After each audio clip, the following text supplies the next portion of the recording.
you, Hirlik. Earlier this year, I spoke about what it was like growing up as an adopted child and not knowing anything about my natural mother until I was 29 years of age. Since then, I have been overwhelmed by emails and letters from other adoptees sharing their experiences. Some of their personal circumstances are very different to mine. However, their pain, sadness, and anxiety are all too familiar. The pain of not knowing who you really are or where you came from. The sadness that descends on you each birthday and Mother's Day when you wonder where your mother is and if she's okay. And the anxiety that grips you every time a doctor asks if there's a serious genetic medical condition in your family and you have to tell him that you don't know. Having finally met my natural mother a few years ago, I now have answers to these questions. I'm also fortunate to have had the chance to get to know her, my half-siblings, and the rest of my second family. However, Minister, I am one of a tiny minority of adoptees who've been able to find their natural parents through the National Adoption Contact Preference Register. Without a right to their birth certs, thousands of Irish adoptees will never get even the basic information about themselves and their families that everybody else takes for granted. Adopted people in England have had a legal right to their birth certs, listing their original names and their parents' names since 1976. 40 years later, Irish adoptees still don't have that right. Successive Irish governments have claimed that the reason for denying us this information is to protect the privacy of our mothers. The impression given is that women chose to put their babies up for adoption years ago, that they haven't looked back since, and that they don't want to be reminded of the past. This couldn't be further from the truth. The reality is that for decades, unmarried mothers were pressurised into putting their children up for adoption, with adoption rates reaching 97% at one stage. Women had no choice. As the movie Philomena powerfully shows, many of these women were devastated at losing their children and have spent years trying to trace them, only to be lied to by religious orders and adoption agencies and refused information by the state. As a teenager in Limerick, Philomena Lee was banished to Sean Ross Abbey for the so-called sin of having a baby out of wedlock.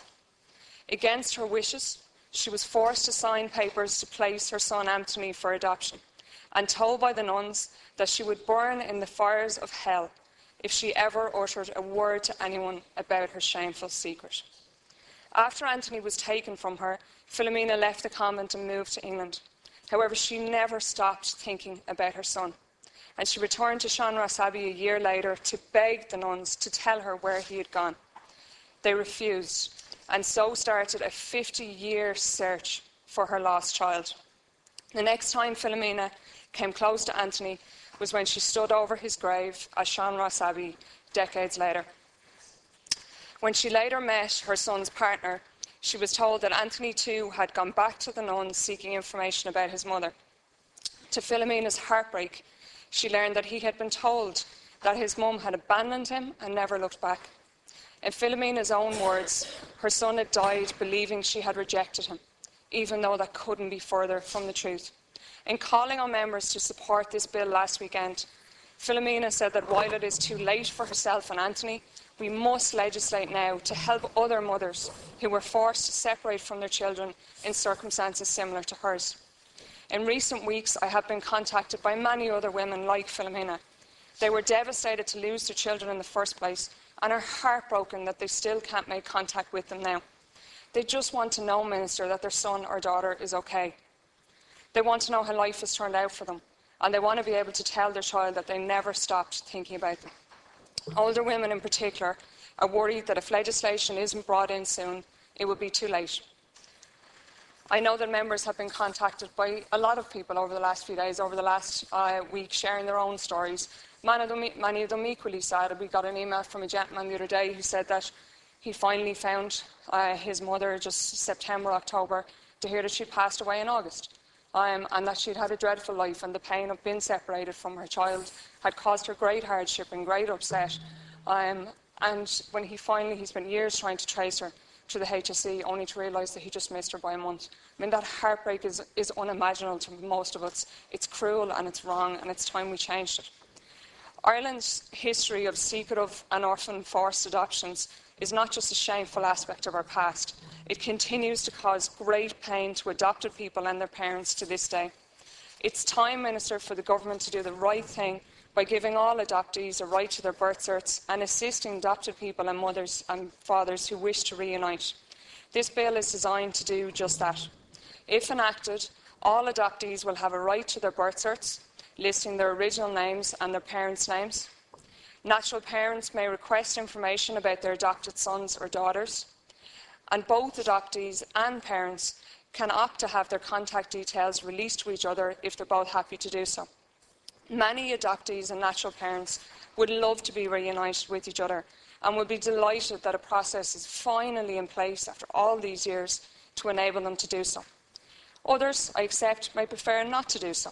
The system provided for in the bill will enable each person to proceed in a way that it suits their own individual needs and sensitivities. Where both parties wish to exchange contact details, they'll be facilitated in doing so.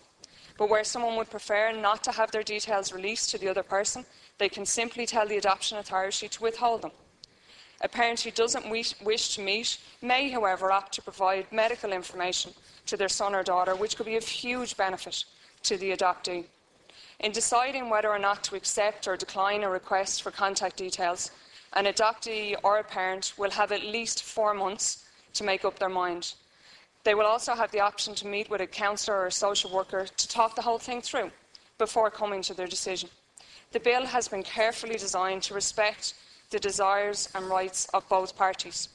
Some commentators have asked what is to stop adoptees tracking down their birth parents against their wishes once they have their birth cert.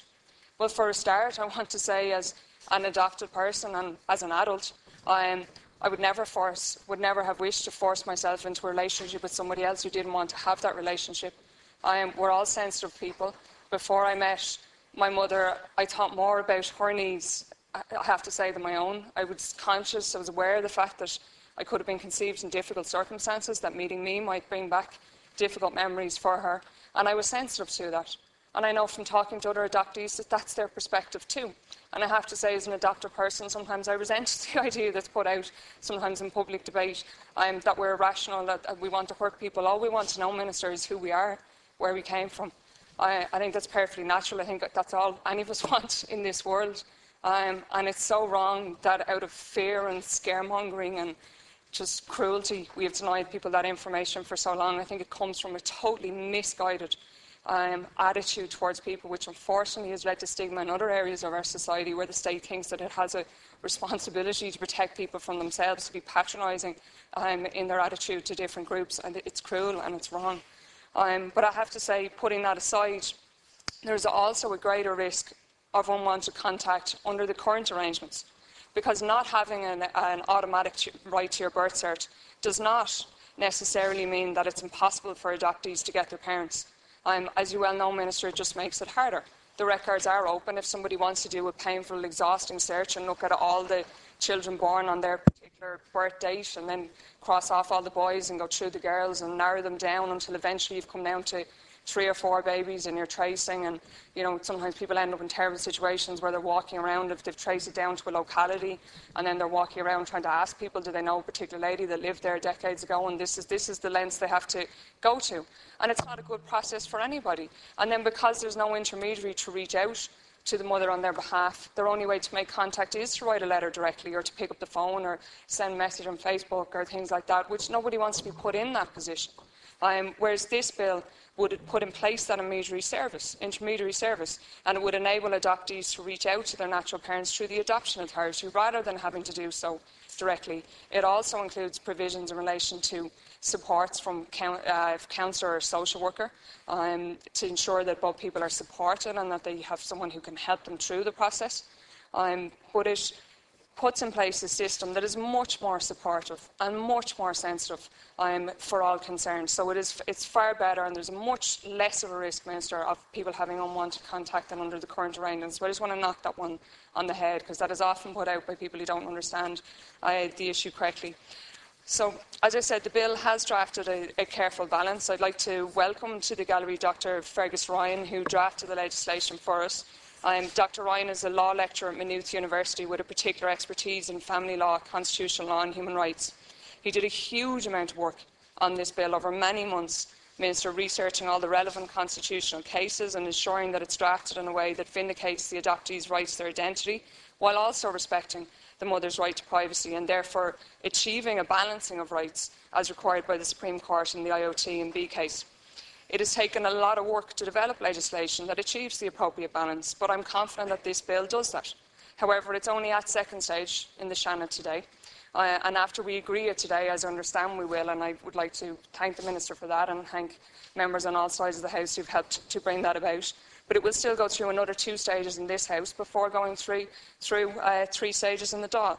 And I'll be happy to consider at any stage, as I know my colleagues Senator Van Turnout and Healy Eames will also, suggestions for amendments and changes from any member of this House. We want to get this right. We want to have the best possible legislation, and we were more than willing to amend it at committee stage if necessary. There's no doubt that this is a sensitive and legally complicated area, but it's not beyond our capabilities as an Oireachtas to get it right. And as the Supreme Court has pointed out on so many occasions, it's our job to do so.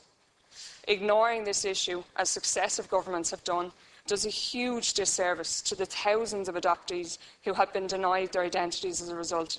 It has also left women like Philomena to suffer great pain and loss unnecessarily. It's long past time that we stopped abdicating our responsibility as legislators and work together to address this issue in a fair and sensitive way. I'd like to finish just by thanking Senators Van Turnout and Healy Eames for seconding the bill. I'm also grateful for the support it has received from senators and indeed TDs of all parties, and known various people have been ringing my office and stopping me in the corridor over the last week, which I really appreciate. And I think that by putting aside party differences and working together, we can make a real difference to people's lives, and enacting this bill would be a major step forward for 50,000 Irish adoptees and their families. I would like to keep working with all of you after today to help get it passed into law as soon as possible, and I hope that you will support me in that. Thank you.